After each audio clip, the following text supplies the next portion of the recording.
one more thing, guys, I wanted to talk about.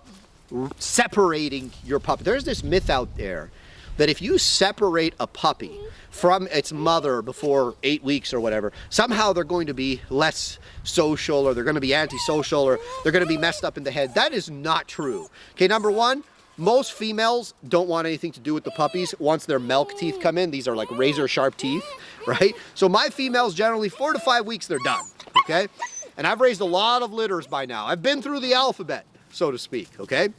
And believe me when I tell you that there is no difference in the level of sociability and stability of puppies that are separated earlier versus puppies that are separated later. I've had situations where a female wasn't producing milk and I had to take the puppies away at a week and start hand feeding and all this type of stuff. Believe it or not, the puppies that I separated earlier actually ended up being more social. And if you really think about it, it's no great surprise. I mean, they're literally reliant on you for everything well before most puppies normally would be. So they develop a lot more of a social openness with human beings, I found. Like almost every dog that I ended up separating earlier and hand feeding and all this, they were so social. They were so open and they had really strong environmental nerves. And I think it's that early exposure and socialization that was done basically almost since the day that they were born.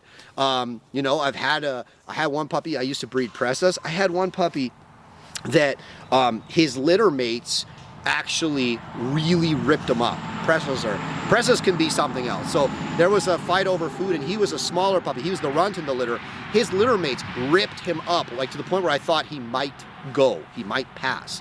Ended up taking him to the hospital, emergency, blah, blah, blah. They were young. They were like 3 weeks old at the time. So anyways, I ended up hand feeding him because I couldn't put him back in with the litter, needless to say.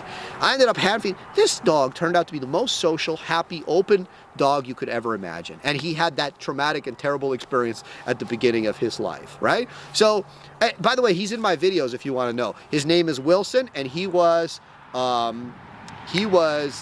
way back, a couple years back in my videos. I'm doing some obedience with a brindle Pressa puppy.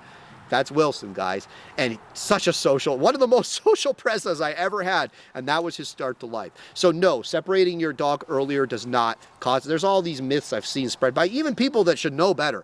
Believe me, I've raised a lot of puppies and I've separated them at different times. And like I said, different situations, it doesn't make a difference. Anyways, guys, that's all I'm going to do when it comes to puppies today.